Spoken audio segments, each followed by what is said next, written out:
आज चलते हैं लाभ हानि के कुछ स्पेशल क्वेश्चन की तरफ। और ये हमने क्वेश्चन लिया है कुछ स्पेशल टाइप का। ये क्वेश्चन जब देखने में एग्ज़ाम में जब आते हैं तो देखने में बड़े टेढ़े जैसे लगते हैं और इनको सॉल्व करना टेढ़ी खीर हो जाती है। और जब आप किसी एग्ज़ाम में बैठे हों, घर पे तो हो सकता है किसी तरीके से कर लें, शॉर्टकट लगा के कर लें, बट ये इस एक क्वेश्चन जब एग्ज़ाम में आएगा तो वहाँ पे आपका सारा शॉर्टकट फेल हो जाता है, क्योंकि शॉर्टकट हमें याद नहीं रहते हैं। जो बेसिक थियरी रहती है उस टाइम हमें वही याद आती है। एक छोटी सी कहानी है उसमें अकबर बीरबल की। उसमें ये था कि अकबर के दरबार में एक आए कवि। उन्होंने करीब 12 भाषाओं में अपनी कविताएं कहीं और उन्होंने पूरे दरबारियों को, सारे विद्वानों को चैलेंज किया कि अगर कोई ये बता दे कि मेरी मातृभाषा क्या है तो मैं मान लूँ कि आपके दरबार में भी विद्वान हैं, नहीं तो सबसे बड़ा विद्वान मैं हूँ। तो कोई बता नहीं पाया ये कौन सबसे बड़े विद्वान हैं। तो जब वो विद्वान सोने चले गए रात में, तो बीरबल जी थे, वे बड़े चतुर और चालाक थे अकबर के दरबारी कवियों में। उन्होंने क्या किया, एक सुई का तिनका, सुई की नोक उनके पैर में चुभो दी। तो उन्होंने रात में अपनी मातृभाषा में चिल्लाया। तो सुबह बीरबल जब दरबार में पहुँचे और वे कभी भी पहुँचे तो कहे अब मैं हार मान लूँ। तो बीरबल ने कहा आपकी मातृभाषा अमुक है। उन्होंने उनकी मातृभाषा बताई, कही आपकी मातृभाषा अमुक है। तो वे मान गए और उन्होंने ये पूछा कि आपको ये पता कैसे चला। तो उन्होंने बताया कि जब आदमी के ऊपर विपत्ति पड़ती है तो अपनी मातृभाषा में ही चिल्लाता है। तो वैसे ये भी क्वेश्चन आपके लिए विपत्ति से कम नहीं है। इसमें 4 टाइप के क्वेश्चन होंगे और चारों क्वेश्चन हम इसमें कवर करेंगे। ये कोई विपत्ति से कम नहीं है, क्योंकि ये क्वेश्चन जो है आसान नहीं है। आगे बढ़ते हैं, क्वेश्चन देखते हैं अपना। तो इसमें हमने लिया है 15 अंडों को बेचने पर 3 अंडों के क्रय मूल्य के बराबर लाभ होता है, तो लाभ प्रतिशत। क्वेश्चन नंबर 1 है। हम चारों क्रम से देखेंगे। तो इसमें देखें, अगर शॉर्टकट लगाते हैं, शॉर्टकट में तो हम ये कर देंगे 3/15 × 100 और यहाँ से आपका 20%। ये शॉर्टकट से निकल आया, बट ये आया कैसे ये थोड़ा सा मुश्किल है। तो यहाँ बोल देंगे इसको n मान लें, इसको m मान लें और इसको n/m कर दें, इंटू x कर दें। तो ये कोई विशेष बात इसमें नहीं है। तो आप ये n समझना और m समझना, अगर n और m आप समझ लेते हैं तो ये शॉर्टकट की ज़रूरत ही क्या है, उसकी कोई ज़रूरत नहीं पड़ेगी। बट यहाँ पे वो थोड़ा सा याद रखना बड़ा मुश्किल है। तो यहाँ पे देखें बेसिक कॉन्सेप्ट क्या कहता है। 15 अंडे खरीदे 15 रुपए में। अब इसने 15 अंडे बेचे, 15 धन 3 रुपए में है। 15 3 रुपए का मतलब है 15 रुपए में तो खरीदा था, तो 1 रुपए का एक अंडा बराबर 1 रुपया पड़ा। तो यहाँ पे 3 अंडों के क्रय मूल्य के बराबर कहा है, तो 3 अंडों के क्रय मूल्य के बराबर 3 रुपए का, यानी 1 रुपए में 1 अंडा खरीदा है तो 3 रुपए में 3 अंडा तो खरीद सकता है फिर से, इसलिए 3 रुपए ज़्यादा लिया। तो ये सीधी सी बात है, 18 रुपए बेचा। तो यहाँ जो है क्रय, ये हो गया क्रय, ये हो गया आपका विक्रय। बेसिक सा कॉन्सेप्ट है। तो यहाँ पे 15 रुपए में खरीदा, 3 रुपए का लाभ लिया और बेच दिया, आपका ये 20% हो जाएगा लाभ का। ये हो जाएगा। एक बार इसको फिर से देखें। 15 अंडों को बेचने पर 3 अंडों के क्रय मूल्य के बराबर लाभ होता है, तो लाभ प्रतिशत। 15 अंडे खरीदा 15 रुपए में, तो 15 अंडे बेचेगा 15 रुपए में, तो बेचेगा ही, प्लस जितने रुपए में 3 अंडे वो खरीद सकता है उतने रुपए वो ग्राहक से और लेता है। तो सपोज कीजिए कि 15 रुपए में 15 अंडे खरीदा है, तो 3 रुपए में 3 अंडे तो खरीद ही लेगा, तो ग्राहक से कितना लिया, 3 रुपए और ले लिया। बस यही बात है, यही की पॉइंट है। 3 रुपए ही यहाँ की पॉइंट है। यही से आप समझ जाइए 3 रुपए का फायदा हुआ 15 रुपए लगाने पर, तो 20% का यहाँ लाभ हुआ। इस क्वेश्चन को आप पास करके 2 बार 3 बार इसको देखें और इसको समझें कि इसमें क्या दिया है और किस बेसिक कॉन्सेप्ट से यहाँ किया गया है। तो ये सब सारी चीज़ें आपको लिखने की जरूरत नहीं है। 15 रुपये में 15 कर लेंगे, 15 में खरीदा तो फिर 18 में बेचेगा, तो 3/15। जब आपका बेसिक कॉन्सेप्ट क्लियर रहेगा तो आपको ये सब करने की जरूरत नहीं है, आप देखते ही समझ जाएंगे इसमें करना क्या है। 3 अंडों के क्रय मूल्य के बराबर 3, 15 गुणे 100, आप ऐसे करके आसानी से कर लेंगे। अगले क्वेश्चन की तरफ बढ़ते हैं। अगला क्वेश्चन हमने इसी से लिया है जो सेकंड क्वेश्चन है। ये क्वेश्चन फर्स्ट था और ये क्वेश्चन है हमारा सेकंड टाइप का। इसमें देखते हैं, क्वेश्चन है इसमें 24 वस्तुएं बेचने पर 4 वस्तुओं के क्रय मूल्य के बराबर हानि होती है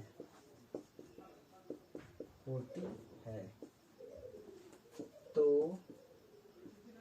हानि प्रतिशत बताओ। अगर अभी आपका कॉन्सेप्ट यहाँ क्लियर हो जाता तो 24 रुपये में 24 वस्तुएं खरीद कर 24 रुपये में वो करीब 24, यहाँ पे देखिए 24 वस्तुएं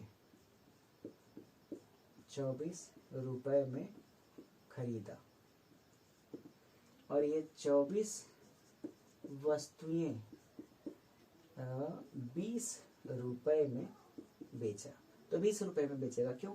क्योंकि 4 रुपये में 4 वस्तु खरीद सकता है, तो ये आदमी 4 वस्तुओं के बराबर उसने कीमत कम ली। तो सीधी सी बात है, यहाँ 4 रुपये का घाटा हुआ 24 रुपये पर हो जाएगा 6 का मतलब आप समझ रहे हैं, 100/6 का मतलब होता है 16 सही 2/3। अगर आपने कई क्वेश्चन कर लिए होंगे तो आप ये 100/6 को 16 सही 2/3 आप एग्जैक्ट लिख सकते हैं। तो ये आपका दूसरा टाइप का क्वेश्चन हो गया। इसमें फर्स्ट वाले में यहाँ पे देखिए कि ये क्या है, क्रय लाभ, और इसमें है क्रय हानि। ये फर्स्ट क्वेश्चन इस टाइप का था, दूसरा इस टाइप का, तीसरा, चौथा। यहाँ पे विक्रय लाभ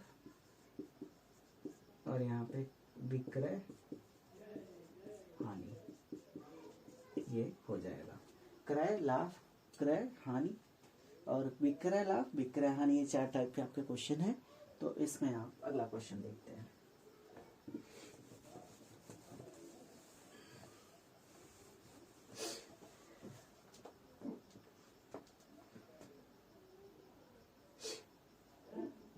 अगला क्वेश्चन देखिए, एक व्यक्ति 33 सेब बेचकर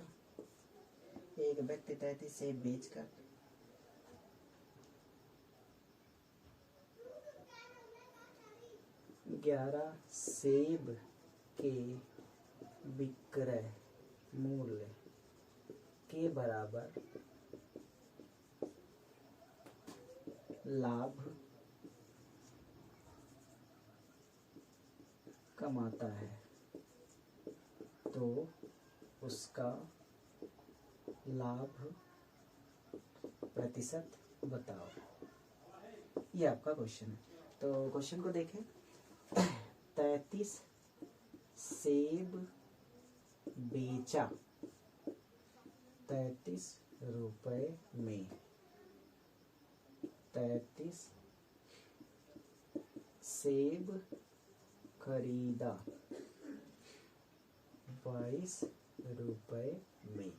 क्योंकि यहाँ देखिए 1 रुपये में 1 सेब बेचा, तो अब यहाँ जब 11 रुपये कम में बेचेगा तो उस 11 रुपये में और 11 सेब बेचता, तो इसलिए यहाँ 22 हो जाएगा।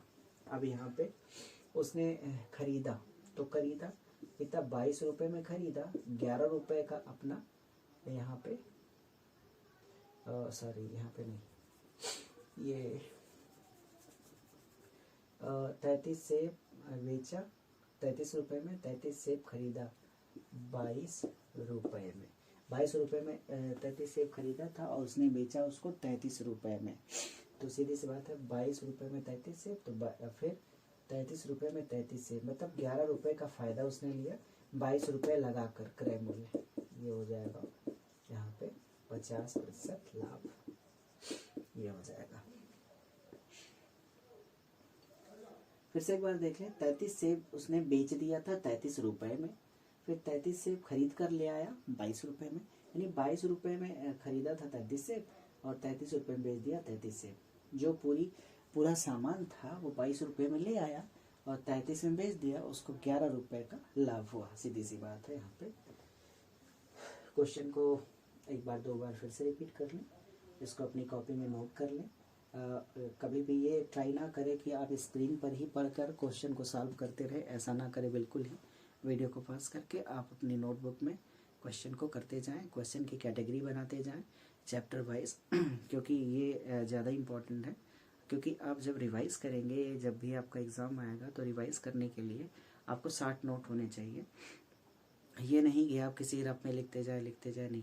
जो क्वेश्चंस आपको थोड़ा सा टफ लगते हैं और जिनमें रूल और रेगुलेशन थोड़ा ज़्यादा है, उनके लिए आप नोट्स अलग से बना लें और नोट्स के हिसाब से अपना काम करें।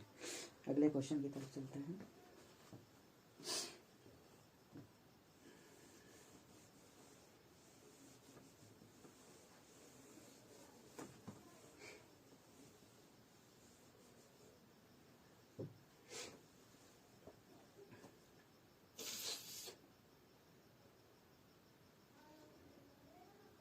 ये हम अपना यहाँ पे चौथा क्वेश्चन देखेंगे। चौथा क्वेश्चन, ये तीसरा क्वेश्चन था, अब चौथा क्वेश्चन की चौथे क्वेश्चन की तरफ में बढ़ते हैं और ये देखते हैं। इसमें है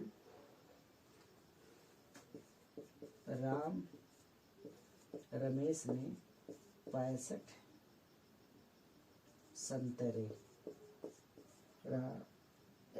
रमेश ने 65 संतरे बेचकर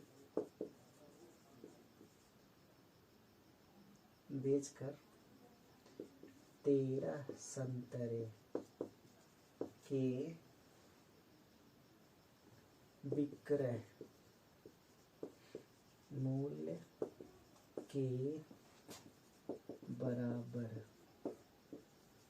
हानि उठाता है तो हानि प्रतिशत बताओ। ये क्वेश्चन है, यहाँ पे हानि उठाता है तो ये क्वेश्चन, तो इसको करने की कोशिश करें। 65 संतरे बेचा 65 रुपए में, 65 संतरे खरीदा, यहाँ पे 65 और 13 जोड़ देंगे 78 रुपए में, ये हो जाएगा। अब 78 रुपए में खरीद कर 65 रुपए में जब बेच देगा तो उसको 13 रुपए के करीब हानि होगी, और वो 13 रुपए में 13 संतरे बेच सकता था, इसलिए यहाँ पे 78 रुपए क्रय मूल्य हुआ और 13 विक्रय यहाँ पे बटे कर देंगे। लाभ यहाँ पे आप फार्मूले देखें, हानि बटे क्रय गुणे 100, ये होता है 13 छक 78, तो जब 100 बटे 6 आया तो 16 सही 2/3% हानि का हो जाएगा। ये हमारा चौथा क्वेश्चन। उम्मीद है ये चारों क्वेश्चन आपको काफ़ी पसंद आए होंगे और आपका कॉन्सेप्ट भी क्लियर हो गया होगा। शॉर्टकट की ज़रूरत नहीं है, आप शॉर्टकट के बिना भी कर सकते हैं, बट अगर आप उतने माइंडेड हैं, अपने आप भरोसा रखते हैं अपने ऊपर, तो आप शॉर्टकट का भी इस्तेमाल कर सकते हैं। बट वो कभी कभी भूल जाता है, जैसे भी आप करना चाहें। बट ये बेसिक कॉन्सेप्ट आपका जो है आपके लिए काफ़ी फ़ायदेमंद होगा उस टाइम जब आप एग्ज़ाम में होंगे और बीरबल की तरह से विपत्ति में होंगे। आगे बढ़ते हैं।